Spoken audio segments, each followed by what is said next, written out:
तो वीडियो में सबसे पहला मेरा आपसे ये सवाल रहेगा कि क्या इस बार आपने 2 बार इम्तिहान देना है, कि एक बार जो है आपने आधे पेपर देने हैं, फिर दूसरे हिस्से में आपने बाकिया पेपर। तो ऐसा है कि नहीं? आपको बराबर में नोटिफिकेशन चलता हुआ नज़र आ रहा होगा जिसमें लिखा हुआ है कि सिंध के तमाम तालीमी बोर्ड के तलबा के लिए खुशखबरी। कराची सिंध के तमाम तालीमी बोर्ड्स के तलबा के लिए खुशखबरी है कि ज़िमनी इम्तिहानात की इस्तिलाह ख़त्म कर दी गई है। अब यहाँ पर इससे क्या मायने हैं, और आगे फिर ये भी लिखा हुआ है कि 2 बार इम्तिहान होंगे और वगैरह वगैरह। तो मैंने ये चीज़ ग्रुप पे भेजी, ग्रुप के बच्चे बहुत ज़्यादा कंफ्यूज हो गए कि वो बार बार मुझसे एक सवाल कर रहे हैं कि सर क्या इस साल 2 बार पेपर देने हैं, यानी एक बार जो है वो आधे पेपर, फिर दूसरे बार आधे पेपर, फिर प्रैक्टिकल अलग, यानी समझ लो 3 बार हो गए पेपर। तो ऐसा है कि नहीं, इस चीज़ को आप वाज़ेह कर दें। देखिए, आप लोगों को पता है कि आप लोगों के सप्ली, यानी जो बच्चे फेल हो जाते थे उनके सप्ली के पेपर होते थे, उनके जो है वो सप्ली के पेपर होते थे। तो सप्ली के पेपर का क्या प्रोसीजर था? 2 तरीके से होते थे सप्ली के पेपर। अगर 9 में फेल हो गए हो तो फिर जब मैट्रिक के एनुअल पेपर देते थे तो उसमें सप्ली के पेपर दे देते थे, ठीक है। लेकिन अगर 9 में पास हो गए हो, 10th में जाकर फिर फेल हुए 10th के पेपर में, तो अब फिर आपको क्या करना पड़ता था? फिर आपको वेट करना पड़ता था, और 4-5 महीने बाद या 6-5 महीने बाद हो जाते थे तो वो फिर वहाँ सप्ली के पेपर होते थे। लेकिन आपको फॉर्म फिल करना पड़ता था, एग्जामिनेशन देना पड़ता था और सब कुछ करना पड़ जाता था, तो फिर आपके सप्ली के पेपर ले लिए जाते थे। लेकिन और फिर अगर इम्प्रूवमेंट करना चाहते थे तो इम्प्रूवमेंट के लिए पूरा साल ज़ाया करना पड़ता था। अगर कोई बच्चा इम्प्रूवमेंट करना चाहता था तो उसके लिए उसे पूरा साल ज़ाया करना पड़ता था। लेकिन खुशखबरी से मुराद यहाँ पर यह खुशखबरी है कि अब आपको सप्ली के पेपर देने के लिए और इम्प्रूवमेंट करने के लिए पूरा साल ज़ाया नहीं करना पड़ेगा। कुछ टाइम बाद, यानी जैसे कि कोई बच्चा अगर खुदा न खास्ता मैट्रिक में फेल हो गया तो थोड़े टाइम बाद उसके इम्प्रूवमेंट के पेपर और सप्ली के पेपर हो जाएंगे। यानी सप्ली वो दे सकते हैं जो कि फेल हुए हैं, इम्प्रूवमेंट वो दे सकते हैं जो कि फेल तो नहीं हुए हैं, तमाम सब्जेक्ट में पास हो गए हैं लेकिन उनके कुछ नंबर कम आए हैं। फॉर एग्जाम्पल, इम्प्रूवमेंट कौन देते हैं? पहले तो वो बच्चे इम्प्रूवमेंट देते हैं जो कि सोच रहे थे कि 90 में परसेंटेज आएगी लेकिन आ गई है 60 के अंदर, ठीक है। वो बच्चे भी इम्प्रूवमेंट दे देते हैं जिनकी परसेंटेज 49 आई हुई है, तमाम सब्जेक्ट पास हैं। ऐसा भी होता है 49 परसेंटेज पे भी तमाम सब्जेक्ट पास आ जाते हैं। तो वो बच्चे भी इम्प्रूवमेंट में जाकर 70% या 60% के लिए इम्प्रूवमेंट देते हैं। अच्छा, एक बात याद रखिएगा बहुत इंपॉर्टेंट, कि यहाँ पर बच्चों के दिमाग में ये होता है कि इम्प्रूवमेंट देने का कोई फ़ायदा नहीं है, नंबर उसमें इम्प्रूव नहीं होते हैं। तो देखो, मैं बता देता हूँ, मैंने भी इम्प्रूवमेंट दिया है अपने ज़िंदगी में।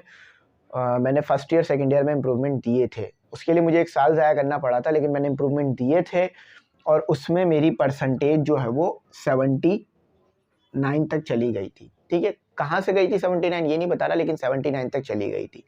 तो 70 समझ लो 79 गई तो उससे तो कम ही होगी।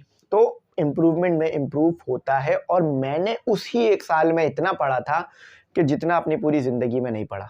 फिज़िक्स को बोल रहा हूँ और भी सब्जेक्ट को। तो क्योंकि मैं इस चीज़ को लेके रिग्रेट पे था कि मैंने जो है वो 1 साल ज़ाया कर दिया, तो ये चीज़ सुकून से बैठना ही नहीं देती थी कि मेरा 1 साल ज़ाया हो रहा है। तो इसीलिए मैंने परसेंटेज इम्प्रूवमेंट के पेपर देकर 79 पर अपनी परसेंटेज उठाई थी। तो फिर बता रहा हूँ, इम्प्रूवमेंट से परसेंटेज बढ़ती है, ऐसा नहीं है कि कम होती है। हाँ, अगर आप वही पेपर दे रहे हो जो कि आपने पहले दिए थे और वैसे ही पेपर दे रहे हो जैसे पहला दिए थे, तो फिर तो 1 क्या 10 बार भी इम्प्रूवमेंट के पेपर दे लो, परसेंटेज नहीं बढ़ेगी। और एक और बात, इम्प्रूवमेंट में अगर आपकी परसेंटेज 65 थी या चलो 69 थी, आप चाह रहे थे 80 हो जाए और आपने इम्प्रूवमेंट दिया, लेकिन आपने पेपर ख़राब दे दिए और अब आपकी परसेंटेज आ रही है 59, तो देख लो यहाँ पर आपको 59 परसेंटेज नहीं दी जाएगी, 69 को ही बरकरार रखा जाएगा, ठीक है। अगर कोई बच्चा इम्प्रूवमेंट देता है और उसकी परसेंटेज पहले वाली परसेंटेज से भी कम आ जाती है, तो उसकी परसेंटेज को फिर कम नहीं किया जाता, जितनी होती है उतनी ही रखा जाता है। इम्प्रूवमेंट में 2 फ़ायदे हैं कि एक तो आपको परसेंटेज बढ़ जाती है, अगर परसेंटेज ना भी बढ़े तो कम नहीं की जाती, जितनी थी उतनी ही रखी जाती है। बेसिकली तो आपको यही लगता होगा कि कम कर देनी चाहिए, कि भाई हमने तो पहले अच्छे दिए थे अब अच्छे नहीं दिए हैं तो कम हो जाएगी, ऐसा कुछ नहीं है। बच्चे बहुत बार इम्प्रूवमेंट इसलिए भी नहीं देते हैं कि वो बोलते हैं कि परसेंटेज कम हो जाएगी, कम नहीं होती, उतनी ही रहती है। हाँ, अगर आपने सप्ली दे रहे हो और सप्ली में आपके नंबर जो है वो कम आ रहे हैं तो फिर तो वो कम हो ही जाएगी, ठीक है। लेकिन सप्ली में भी बढ़ती है क्योंकि आप जो पेपर फेल करते हो तो फिर उसको पास करने के लिए कुछ नंबर तो इजाफी लेते ही हो, तो फिर सप्ली में तो आप आगे बढ़ जाते हो।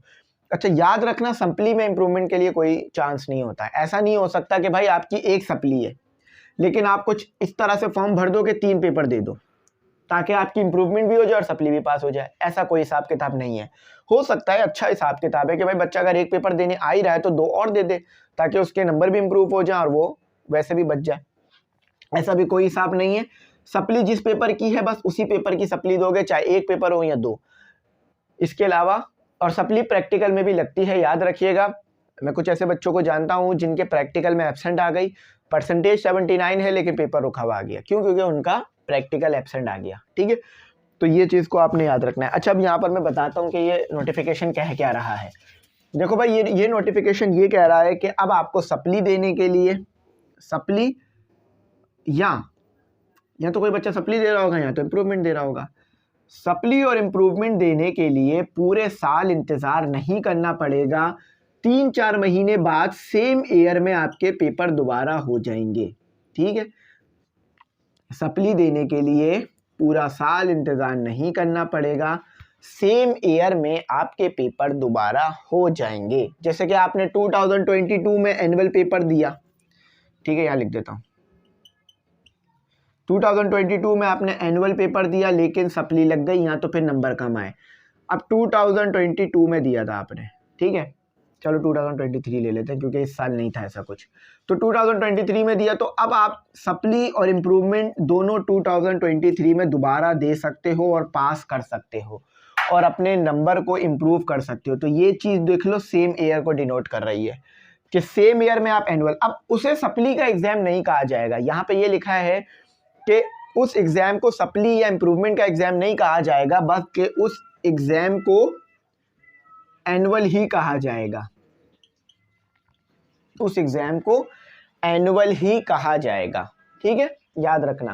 पहले क्या कहा जाता था कि अगर कोई बच्चा एनुअल में फेल हो जाए तो उसकी मार्कशीट पे लिखा हुआ आता था सप्ली, सप्ली के एग्जाम में पास किया इसने।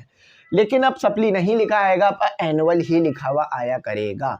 तो ये आपको इसलिए खुशखबरी कहा गया है। और सेम साल में इम्प्रूवमेंट, तो ये आपको फायदा ही है, नुकसान किसी चीज़ का नहीं है। ऐसा कुछ नहीं है कि भाई आपको 3 पेपर देने हैं फिर 3 अगले महीने जाके देने हैं, ऐसा कुछ नहीं है। सेम पेपर आपको, सारे पेपर एक साथ ही देने होंगे, एक ही महीने में आपके हो जाते हैं तमाम पेपर। तो इस चीज़ को देख लीजिएगा। मैंने यहाँ पर ये इम्प्रूवमेंट के बारे में डिटेल में बता दिया है। अगर किसी बच्चे को इम्प्रूवमेंट करना है या सप्ली के बारे में और इन्फॉर्मेशन लेनी है तो वो मैं यूट्यूब पे अपलोड कर दूंगा। लेकिन इम्प्रूवमेंट और सप्ली के फॉर्म बनने के लिए आपको आपके स्कूल या फिर आपको आपके कॉलेज या तो फिर आपको, वैसे इम्प्रूवमेंट के फॉर्म ना स्कूल में भरे जाएंगे ना कॉलेज में, ये डायरेक्ट बोर्ड ऑफिस में भरे जाते हैं। हाँ, सप्ली के फॉर्म स्कूल में भरे जा सकते हैं और कॉलेज में भरे जा सकते हैं, ये याद रखिएगा। तो इम्प्रूवमेंट का जो भी हिसाब किताब है वो डायरेक्ट के डायरेक्ट बोर्ड ऑफिस से होता है, चाहे वो इंटर बोर्ड ऑफिस हो या मैट्रिक बोर्ड ऑफिस हो। तो उम्मीद करता हूँ मेरी बात समझ में आ गई होगी। Thanks for watching. अल्लाह हाफिज़। अपनी कीमती दुआओं में ज़रूर याद रखिए।